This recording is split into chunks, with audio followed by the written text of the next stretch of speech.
Hello and welcome to the Roach Crossing Weekly General Live Stream, April 14th, 2022. I am accompanied by my very needy pup, Mr. Victor. Hello, Michael Hare and Carolyn Nichols. This may be one of the shortest streams that I do. For a myriad of reasons. Which also actually reminds me I need to go turn the heat off. Because the windows are open.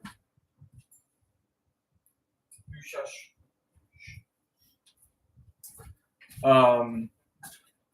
So yes, maybe one of the shortest. Hello, Madison. And hello, Kai. Say hi to Chinese food for me, Kyle. Hello, Chain. The reason for the stream being so short is in that I am behind on pretty much everything. Have been having a bit of a rough time staying on top of stuff. This shouldn't be news to anyone, as I brought it up last week.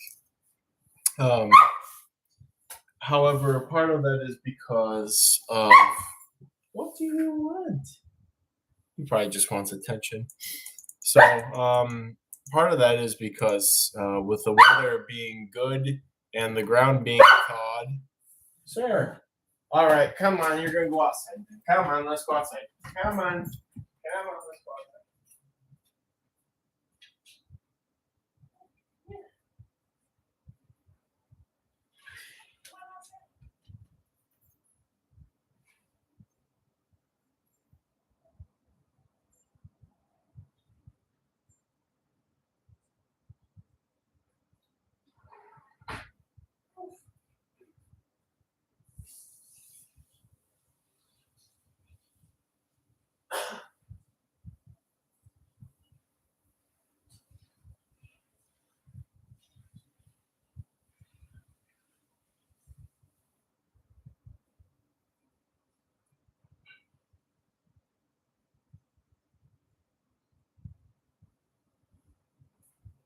So anyways, perfect storm of a bunch of stuff. I don't know if it's my allergies acting up or if it's because Victor is starting to shed abundantly, but my eyes have been feeling exceptionally puffy the last couple of days, and also probably because the furnace has been on constantly as I balance trying to keep the heat on at key times and then turning it off when the daytime temperatures are really high outside, like in the 60s, which it was a couple days ago. So my eyes has been throwing me off, my eyes being all puffy. I was missing some clothing. I was like, where the hell did my clothing go to? And I forgot that I had put my suitcase from the Alabama trip out in the garage because after the tick fiasco, I wanted to keep that as far away from the inside of the house as possible. So I had a bunch of laundry to do, and again, emails need to be done, which should be all cleared out by the end of tonight. What the heck is this?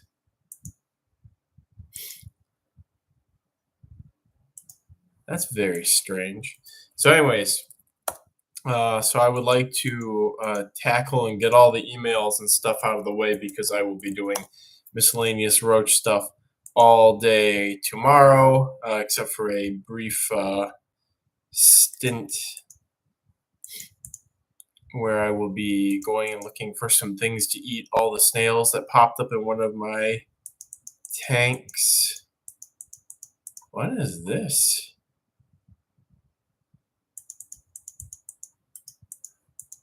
Got an invoice for something I have no idea of. Very, very strange. So anyways, and there's no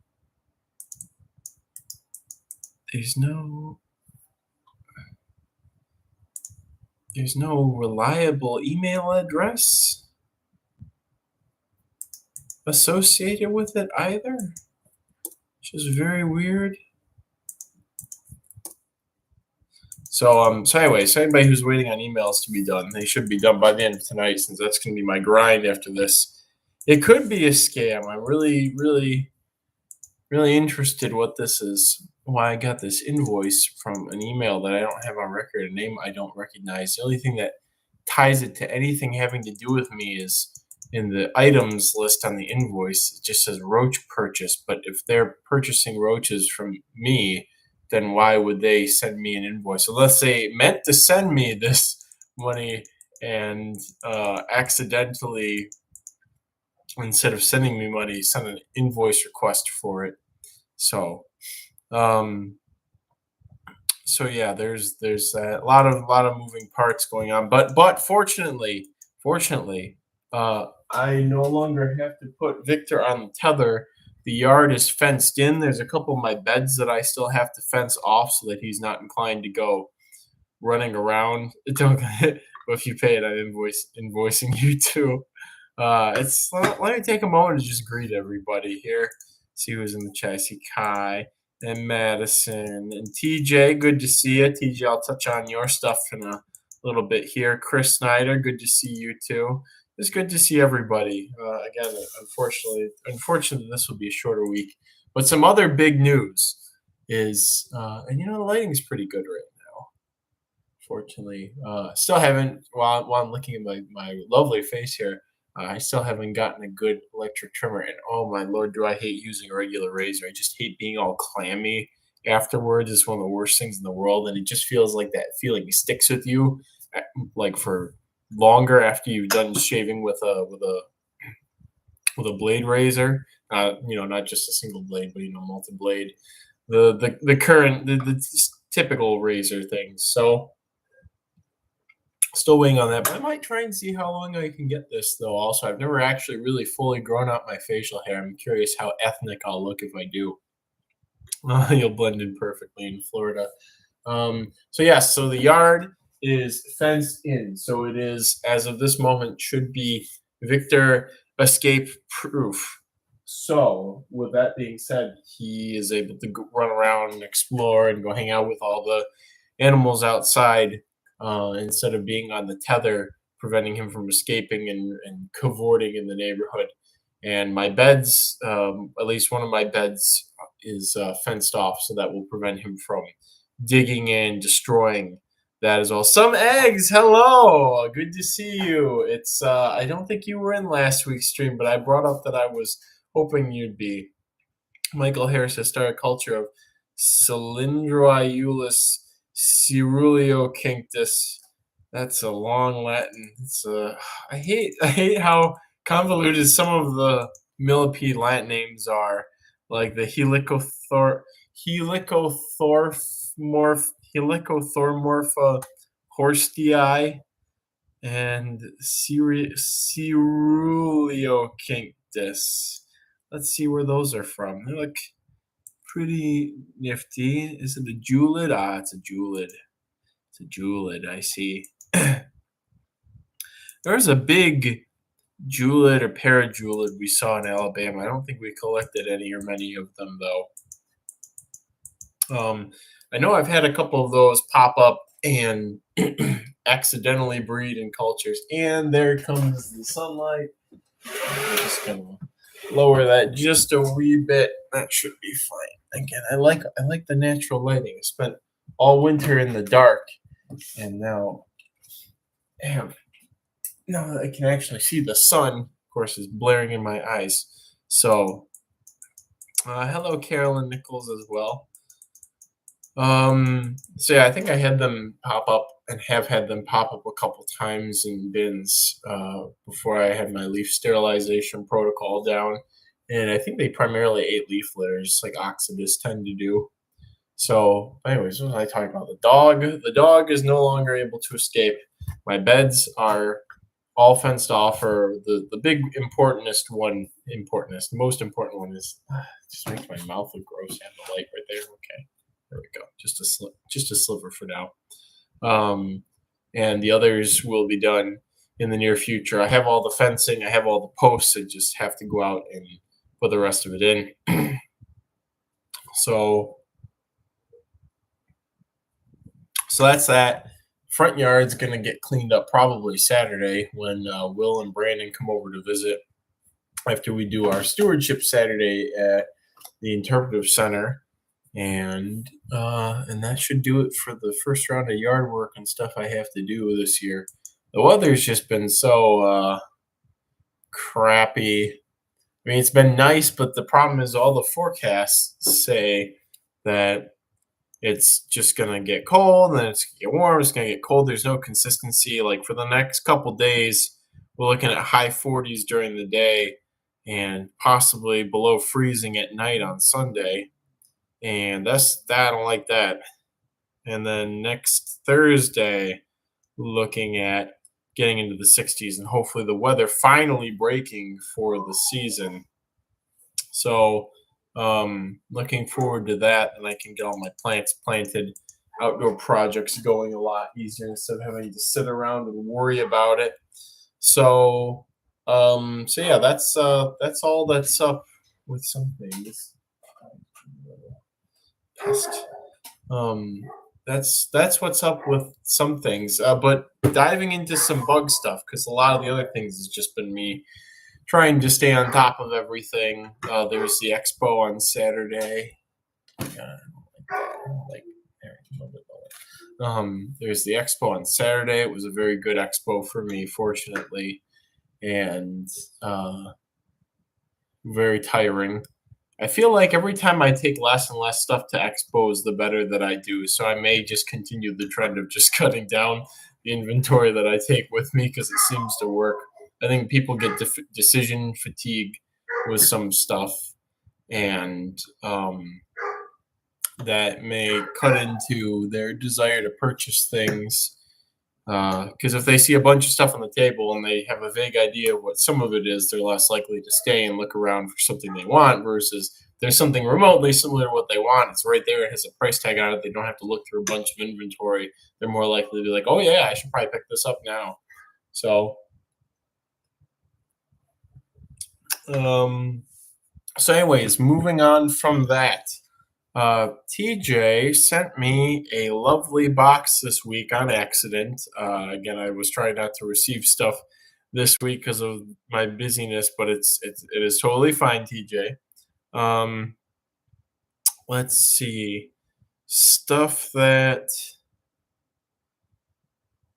TJ sent. I'm gonna find the list here because I haven't committed all the localities and whatnot to memory. I'm just going to go through the roaches that TJ has. No, it's fine, TJ. I didn't want to arrive at a bad time, but I have been I made accommodations for things as swiftly as possible.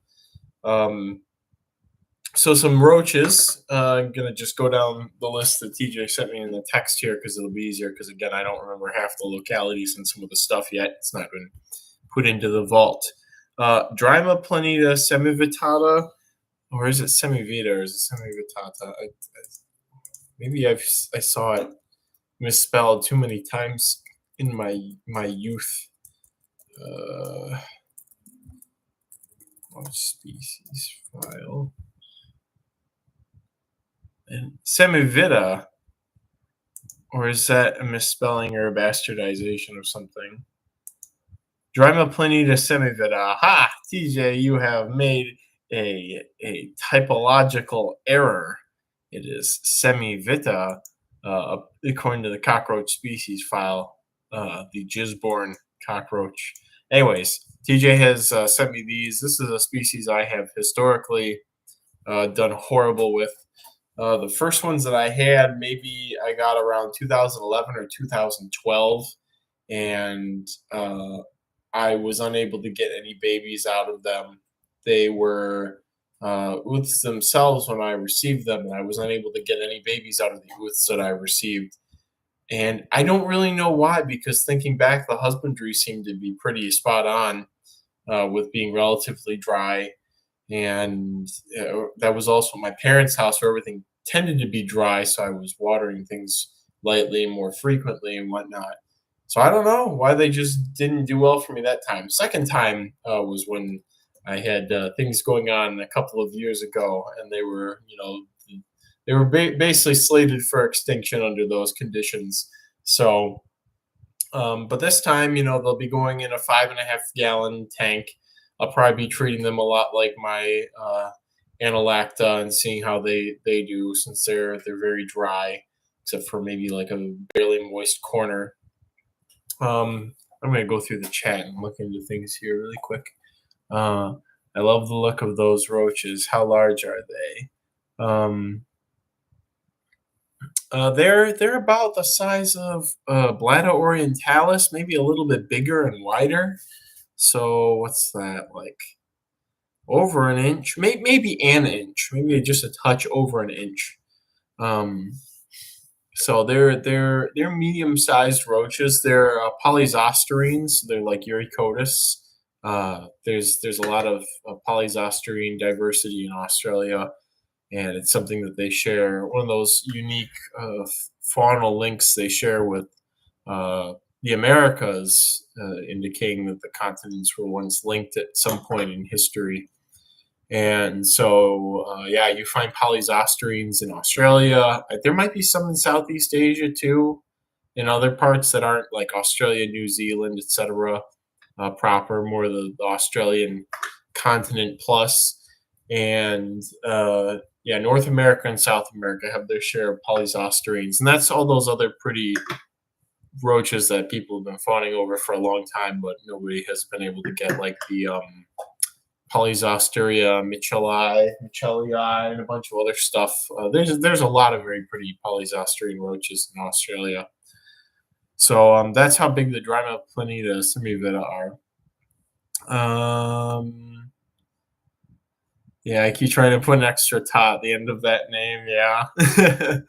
I'm gonna dig on Will a little bit here, actually, while we're talking about this. I don't think he doesn't get a chance to defend himself, but Will has dyslexia or something like that on top of his minor on the spectrumness, and so he is a very textbook Will thing for him to sort of bastardize Latin names when he says them. Like, letters and syllables will just sort of blur together.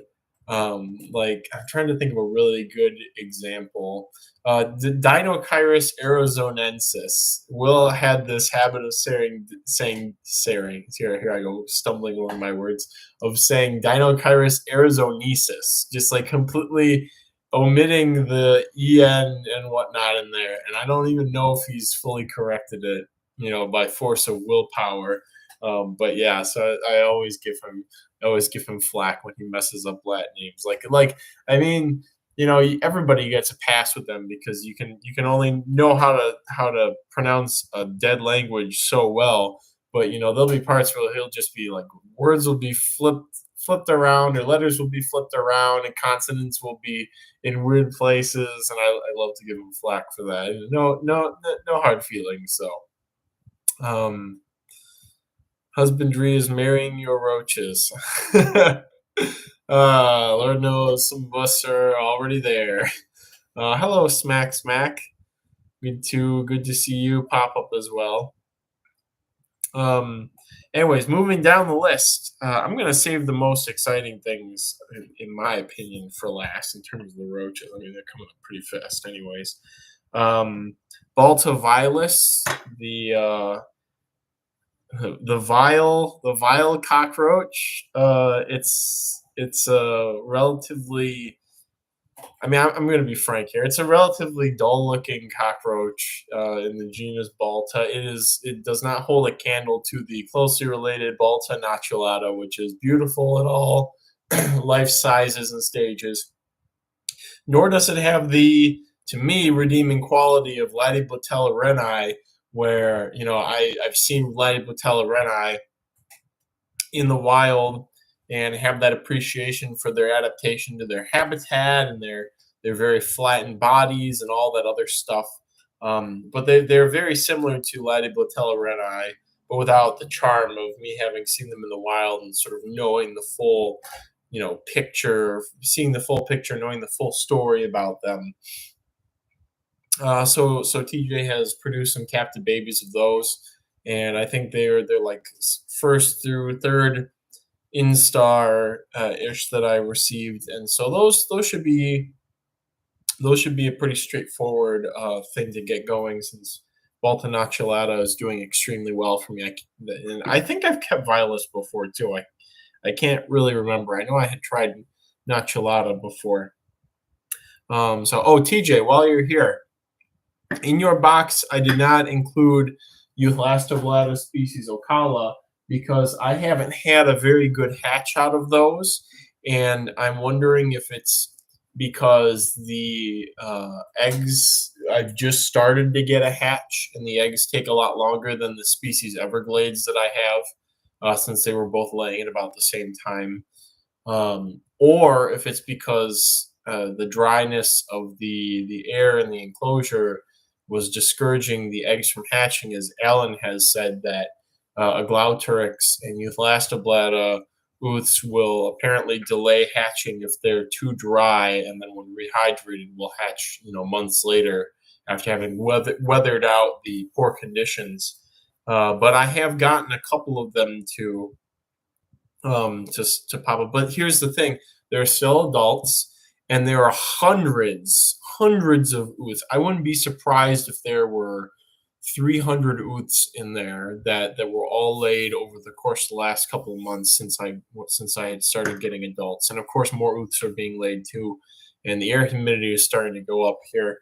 I think it was 60, around 58-60% in the bug room last I had checked yesterday or the day before.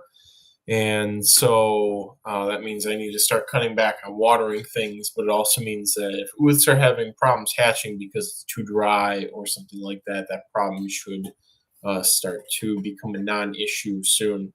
So, but the species Everglades are doing very well, and I think I almost have adults of those. Alan found a pair of them, and a pair, adult female and a subadult male. I don't actually remember checking the other individual for sex. But yeah, so there's definitively some subadults of those now from just that pair, and they're very orange. They're more similar to Euthlastoblata. What's the species I have there? Because my brain's not working. Diaphana. The overall pattern and whatnot is very similar to that. But the coloration seems to be even more orange, and that seems to be natural and not due to serratia or anything like that going on.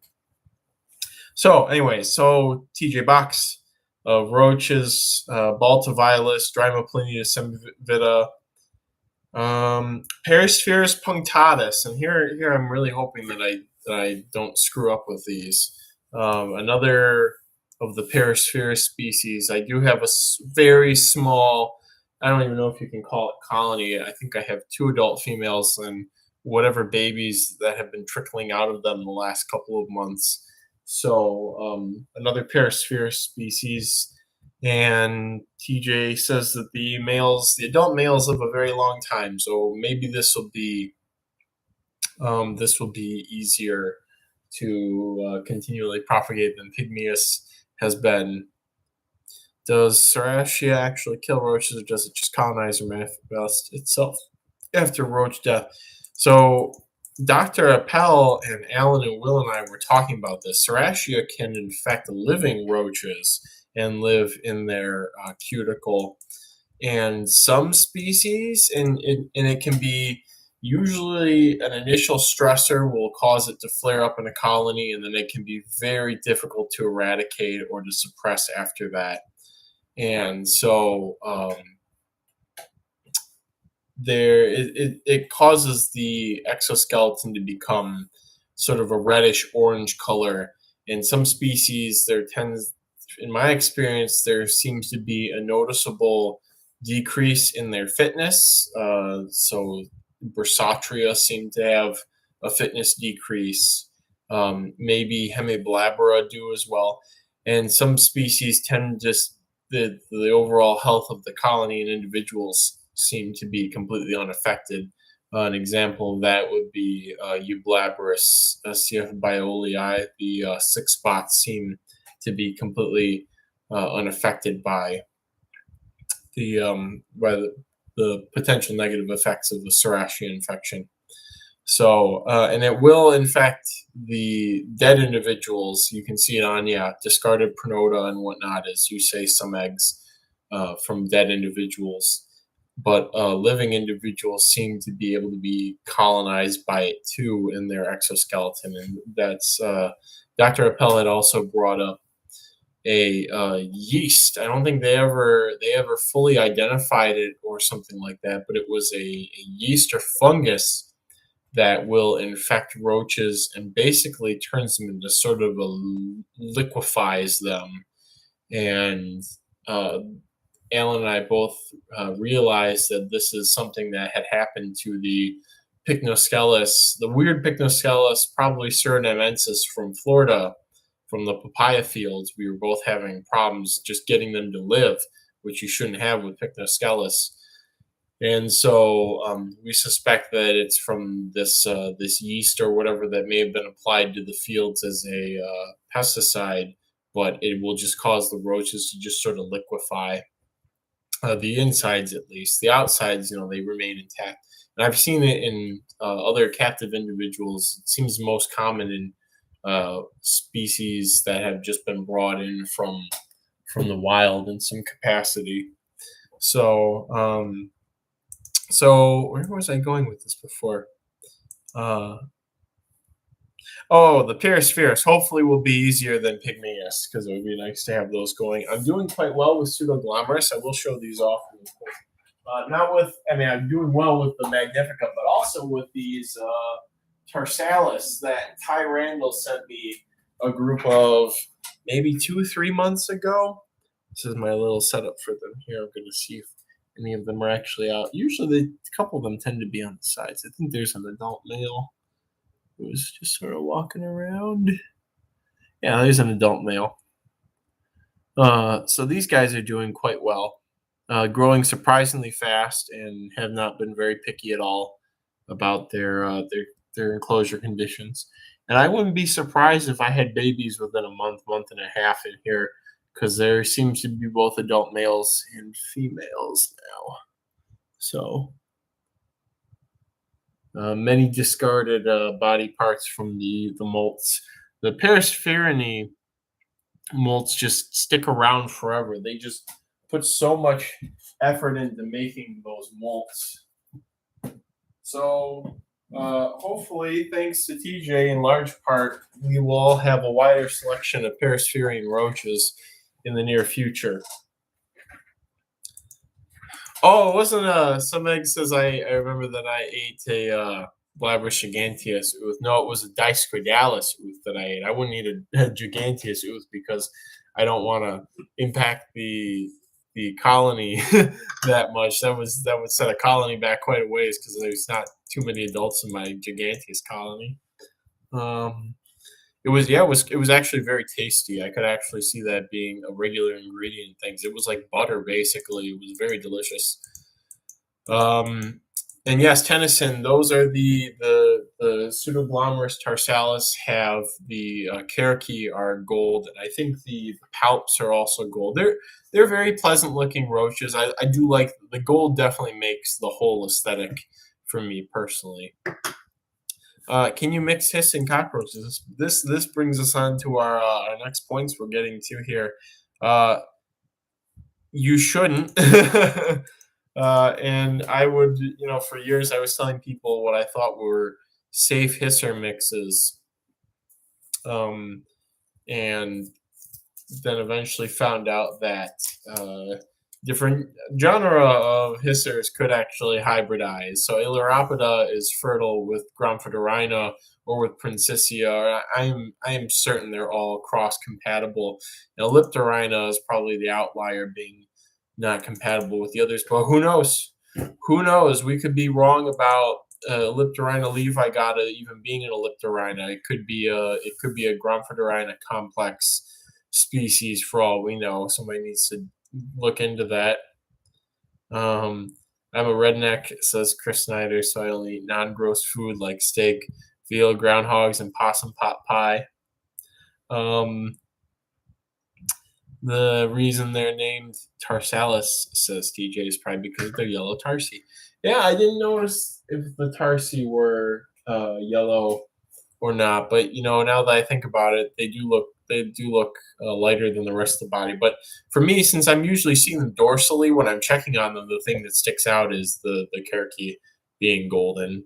So I wonder if there's some linked genetic trait with that where the extremities of all these features are gold, like a Hox gene related thing, because it's just interesting that the tips of the body, like the tips of the palps, the tips of the feet, and the Cherokee are all gold.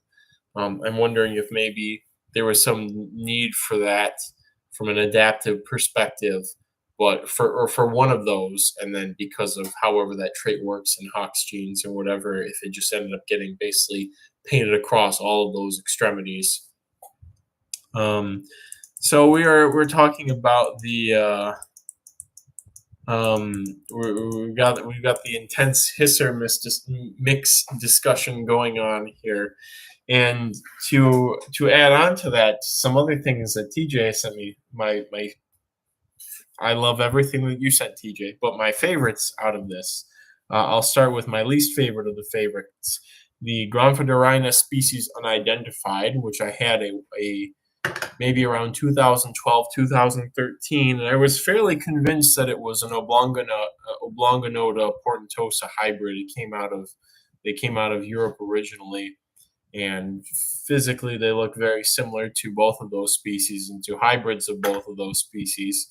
However, TJ says that there is a group working on hisser taxonomy from a molecular perspective, but they're being very obnoxious and very annoying because of, instead of discussing some of their preliminary results, and I understand that some researchers don't want to discuss results because they're afraid somebody else is going to swoop in and do all the work they've already done and take their findings, basically. But when there are direct conservation and whatnot repercussions for withholding information, I don't approve.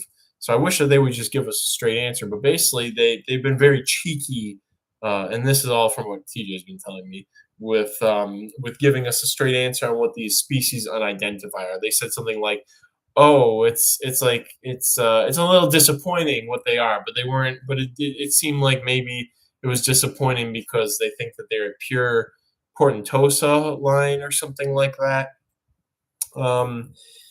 And while I'm on this sort of rant here, I'm also wondering if they did this research using both captive and wild specimens, if they were using pure captive stock, because Oblonganoda is is probably the most compromised hisser species in culture. And with that being said, it seems like more people buy portentosa from me looking to ditch their hybrids and to get something pure stock, but Oblonganoda has been traded for a much longer period of time now, compromised stock. And if you look up pictures of them, and it's a very rough gauge, it's a very rough gauge as well. But if you look up pictures of them, most of the images you'll find have very clear hybrids with portentosa, because Oblonganoda should never have a chestnutty or a captive stock Oblonganoda should never have a chestnutty color or a brown color on the adults, or orange. And so impures of those have been swapped for much longer, and they're much more prominent than other things. So a lot of people are very aware. Oh yeah, I just got regular mutt hissers for their common hissers. But people didn't seem to be as invested or keeping as much track in their Oblonganoda. They assume that oh, I have common history, so they must be hybrids. But now I also have these oblongonota, and they were sold as oblongonota, so they're probably oblongonota. So I'm curious if they were using stock that was for sure oblongonota, if they brought that into the comparisons and whatnot. Anyways, where I'm going with this is I am hesitant to label them as anything pure. I'm curious to see what the results are. I'm curious to see what the methodology was when they eventually published or whatever. Um, I'm curious to see what the background details are on their assertions for stuff. But anyway, so TJ has sent me some individuals of those to rear up, and if they end up being very definitively portentosa and everything checks out and whatnot, then we'll just have another line of cool looking portentosa in captivity, and I don't see anything wrong with that. So he sent me those, but more importantly to me, and I think most important to Roach cultivators is TJ sent me a pair of Granfidorina portentosa Masola. It is a locality. This is not some age-old hobby stock with unknown origins. This is locality Granfidorina portentosa from Masola in Madagascar, which is in northeastern Madagascar. And so,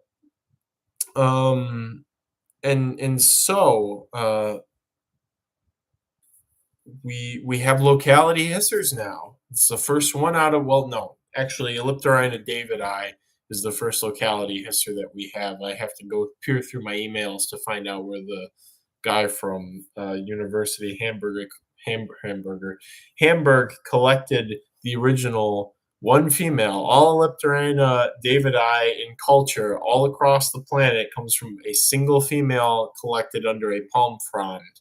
And we have had and do have a locality hisser, but this is the first Granfidorina and the first Granfidorina portentosa locality that we have. And I feel as if an immense weight has been placed on my shoulders, because if one of them dies, there's only a very finite number of them available to mix and match if something bad happens. So I did something which may be a touch controversial, and I actually put them into one of these enclosures here. The Hemithorsostra vittata is over there, right where I'm putting it. And this one on the right is actually my Forto-ioica species. Is that how, am I saying it right? Forto-ioica. There's a lot of weird of letters in there.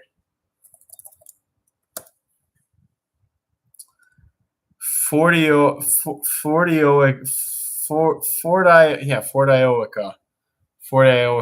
Anyways, so they're currently living communally with my Forto-ioica species Ecuador in there, and that was because they'll get some allele effect from being with another blabberid. They have daily care, all the food, etc., is all topped off. They have perfect heating, etc., conditions and whatnot. And the Forto-ioica did very well with my pseudoglomerus, so I know that they're not going to cause any problems for each other. So yes, so we have Granfidorina portentosa Masola. We have a locality. I believe TJ has the rest, and he may have distributed some pairs here and there to some other folks. So I'm very excited about that. I'm excited to see them in person. I'm excited to offer a locality of a species, and I've been thinking for a while now, because of my growing dislike for using common names for things when we have Latins available and whatnot.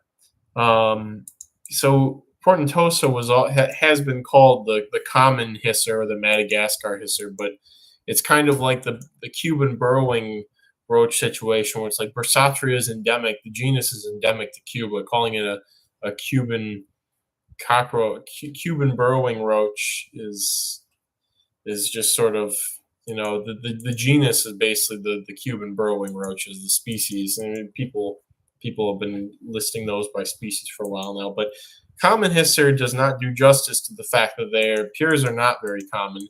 Now we're going to have a couple lines of possibly, we're going to have a couple of lines of pure hissers circulating around, and common Madagascar hisser is just also redundant because Groundflorina is endemic to Madagascar.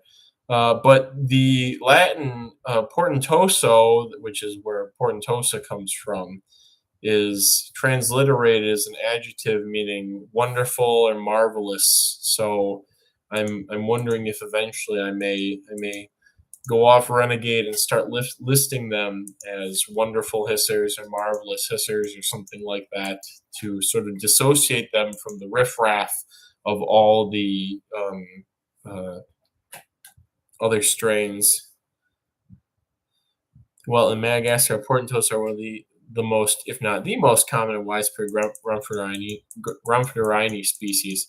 I wonder, TJ, we had discussed how George Beccoloni thought that some species in Madagascar may be getting more widespread due to logging and whatnot, and how different localities and species may be crossing because of the human activities there. I'm wondering if portentosa is, and also if they go through and do genetic work on all of the supposed portentosa, if they're going to find out that it's actually a species complex or something like that. I mean, we have all been sitting on the edge of our seats for about, at least I have, like 20 years. I haven't, not for 20 years, but 15 years now for definitive answers on the Groundflorina of Madagascar situation. And I'm very surprised we got an answer. We got more definitive answers on Aranavega before we did Groundflorina, because I would have thought that it would be, considering the fate of Madagascar, that it would be a very no holds barred for academics and for scientists who want to study and categorize and collect there, given that exports of reptiles and amphibians has been relatively open in the last 30 years. So, anyways, so yeah, common hisser maybe, but again, it's a common name. Like, just use their portentosa until we determine that they're not, and hopefully those people working on that paper will chime in eventually. But I don't know. We'll see what their evidence is on things. Whether they get around to publishing them.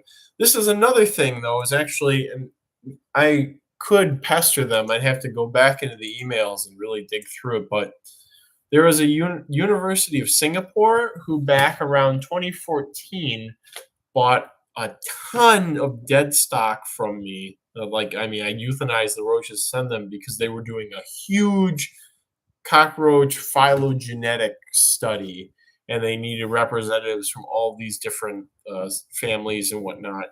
And everything that I sent to them made it in good shape. And apparently they were, when I had last talked to them, which is probably around 2015, 2016, they were saying that they were on the verge of publishing, or they had submitted to the publisher and they were just waiting or whatever. And I didn't see a paper pop up from all of that at any point. But the worst part of that actually was I had sent them some Blabberus carnifer, and they also received, the Nominutums, the Fuscas, and Cia peruvianus.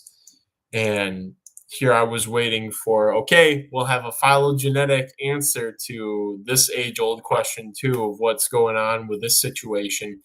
And supposedly the only specimen that was damaged and had unusable DNA from what I sent was the Blabberus carnifer, and I was just very, very pissed about that. It wasn't any fault of theirs. It wasn't any fault of mine, because all the other specimens were in good shape that they received. But it just one of those things that happened, or maybe an intern screwed up putting the stuff in the ethanol or something. So, but yeah, anyway, so that happened.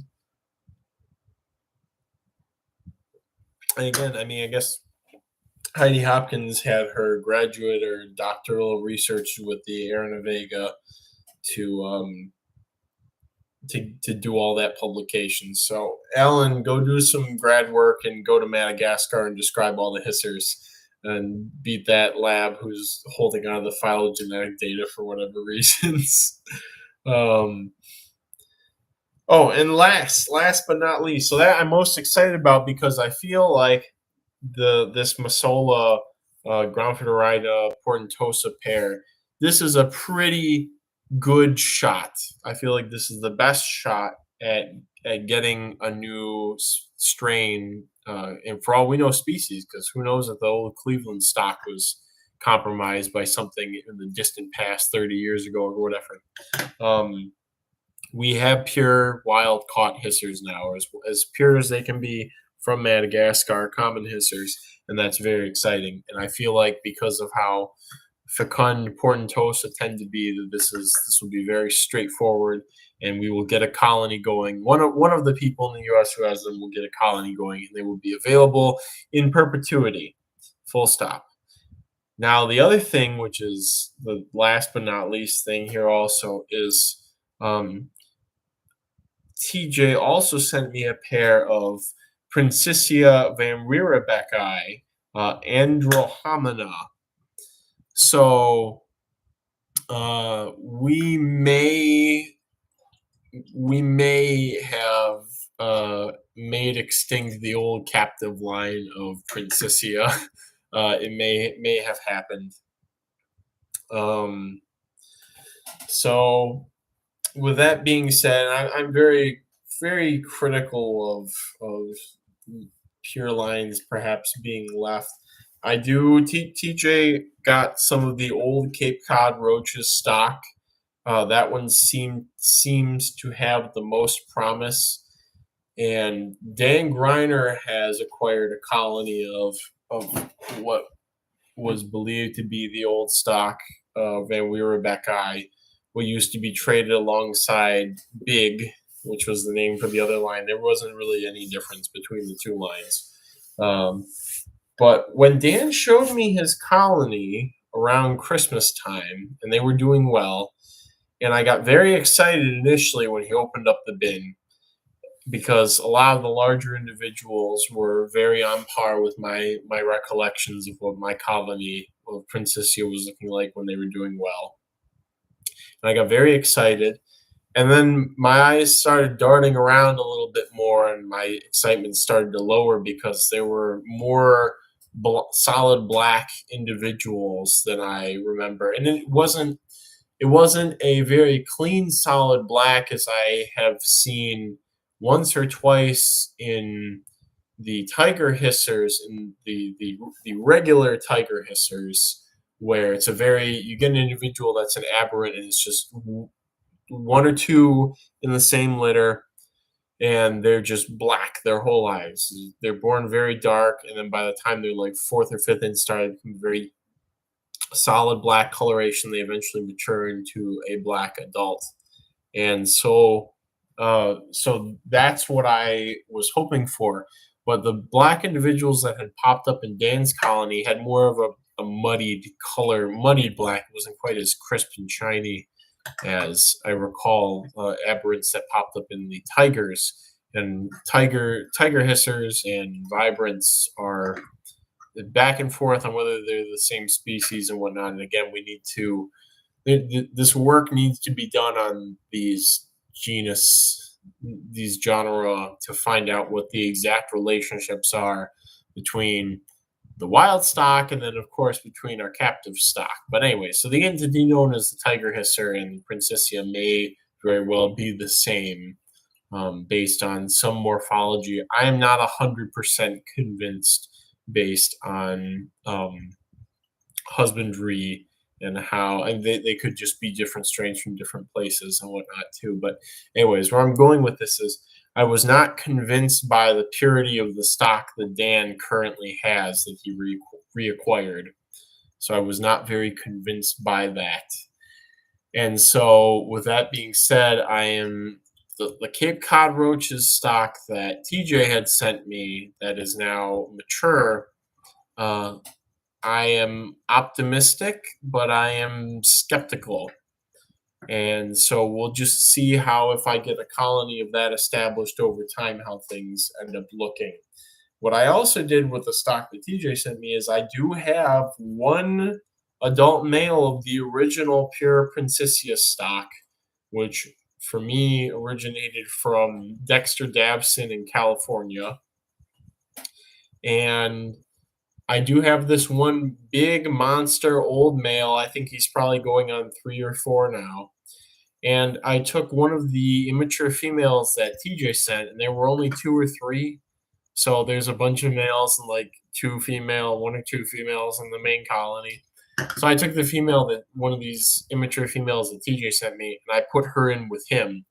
And so I'm really hoping that he will do the job, and then we would at worst end up with a stock that is at least 50% pure. And then I would have to be extremely skeptical over time and watch and see how things end up going with respect to the phenotypes that end up popping up. Because with an outbreeding like that, in the F1s, you may not get a lot of variation, but by the F2, you definitely start seeing some weird things popping up as potential homozygous recessives are revealed by sibling pairings. So anyway, so TJ has sent these wonderful hisser groups to me, and these androhominas, because I have not done well with Princessia in more recent history, I am very, very nervous, and again feel as if there is a burden on my shoulders. These Princessias that he sent me more closely resemble the holotype for Princessia van Rierbecki, and I'm pretty sure this genus is not valid. It should just be a Gromphidorina. And you could even make an argument to condense Ailuropida into Gromphidorina. If you want to be a lumper, I could see the splitting. I could definitely see the splitting to be done there. But with this Princessia, it needs to be collapsed into Gromphidorina, or whichever one of them. Whichever one has the what is it called? Brain needs to think. Not the superiority. Whichever one has the precedence. Whichever one is the older of the two genera and descriptions. So anyway, so this is lovely. In fact, I'm gonna TJ. I think you linked a pair. I think you on your site had a picture of the androhominas somewhere. Let me just hop on over to Invertebrate Dude. TJ has been getting some lovely things in. Ooh, those Hermetica are lovely. I would love to have some of those eventually. There's some pictures of older Princessia that aren't adults yet, it seems. They are very pretty and more deserving of the vibrant nomenclature than the older strain, which was another thing. So I picked the common name for Princessia because a lot of the individuals in my colony, I loved the vibrancy of the colors along the edges of the body, how you would get that nice yellow and the red epaulets on a lot of individuals. And it reminded me of not a light bright, but there's some sort of like artsy, craftsy material thing where it's kind of like a scratch off, like a scratch lottery ticket type thing. And when you like draw through it with like a pencil or a stencil or whatever they give you with it, it scratches away the black and you see the color that's beneath that. I don't know what it's called. It's just a thing that's sold for kids or for various artsy folks. So, but yeah, it's basically just, you scratch and you draw a design, you end up with a nice Technicolor outline on the black behind that, or on the black in front of that as you draw out of this material. And so that's what the color on the Princessia originally reminded me of. So anyways, but that was another thing was, having picked that name for Roach that's primary color scheme is black, seeing Dan's colony and seeing these other groups that I have been sent over the years now, trying to replace mine, and seeing how dark they are without any markings has made me extremely skeptical that they've been compromised. Probably that somebody took one of the black hisser lines and mixed them in there, thinking that they look the same or whatever. So I see the chat is having a very intense conversation here, and I approve. I'll just keep rambling over here. So, anyways, so TJ has sent all these lovely hissers here. This also comes on. There's a couple of other things here. I am very thankful for those Vanonis as well, TJ. I think my Ornatus actually crashed, so that's good. But my Sei are doing exceptionally well, and actually, Michael Anderson, or that person is not in here that I need to contact about some harvestmen. Anyways, what was I going to say? Anyways, this comes riding on the coattails also of getting some of the oh hi Edward Coffee, getting some of the UCR Portentosa, which I got when we were in Alabama. So the University of California Riverside stock strikes again, not just in Crannyford, but in what I am pretty sure that they are pure Portentosa. Even though Alan had brought up that he thinks the original colony may have been compromised, the variation in the adult males, I feel, does not suggest that they have been compromised by a darker strain. The other strain was actually labeled as Portentosa and not as a Grandadiri, which is what most of the black hissers in the U.S. are labeled as Grandadiri. If only to make sure that they're kept separate from actual pure black Portentosa and other stock. And where else was I going with this? Variation is not enough. And that was the other thing, is that the stock that they could have been compromised with was labeled as Portentosa as well. And so I have a group of these UCR Portentosa. So we're really just sort of getting rained on with different Portentosa strains lately, potentially pure or probably pure Portentosa strains. Chain, I see. While peering through emails, I saw that you were considering something else with the VCI replacements that I need to send you. So I was going to contact you there when I go through and clear out the inbox tonight. So just keep that in mind. But anyways, so lots of hissers. I'm excited for if we get another Leptorhina, or if we get one of those other Gronfodorhini species from Madagascar. That would be pretty nice. You have a new genus, but I will not complain that after all these years we have locality. Oh, that was the other thing, was those Princessia that that TJ had sent me are a locality. The locality being Andromeda, which I actually have not looked up where that is in Madagascar or what the climate's like. But the place where Andromeda, Andromeda. There we go. Oh, there's caves there and stuff. Oh, and that Princessia line's been floating around in culture various places for a couple of years now, it looks like. Interesting. Oh, what do you know? There's a picture of one. You know, seeing this picture of this adult Princessia,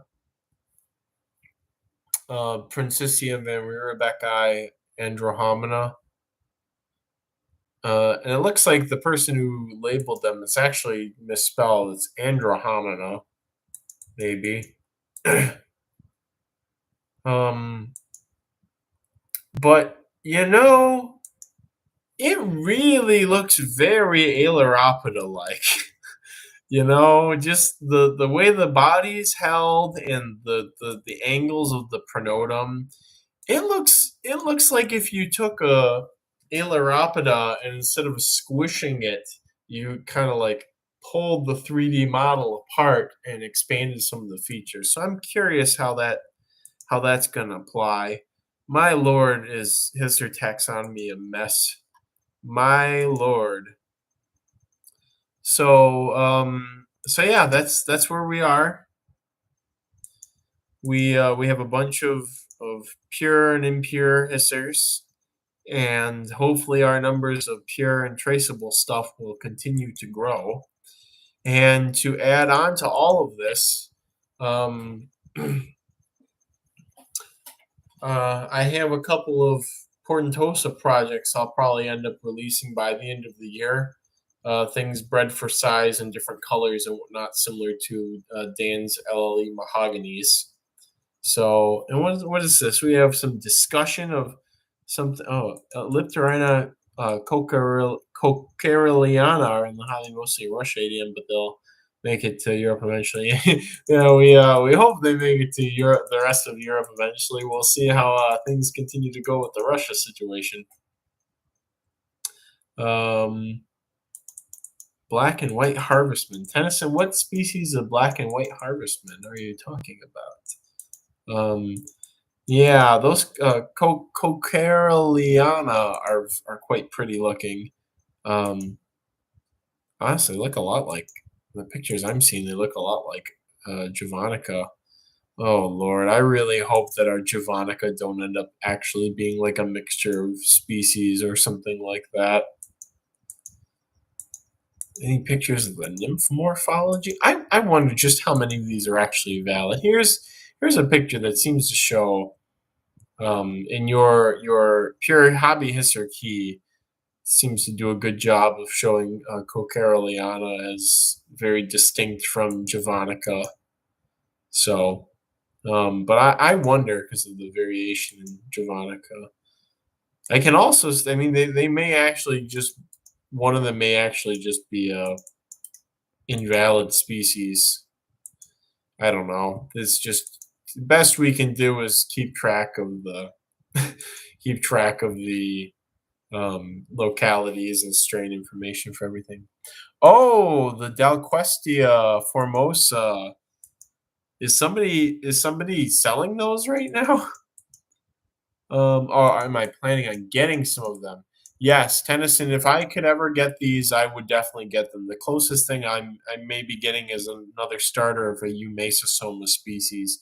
But if anybody ever has these available, I will get them in a heartbeat because they are beautiful, and I do well with all harvestmen except for Venoni's ornatus, the pure or the true ornatus.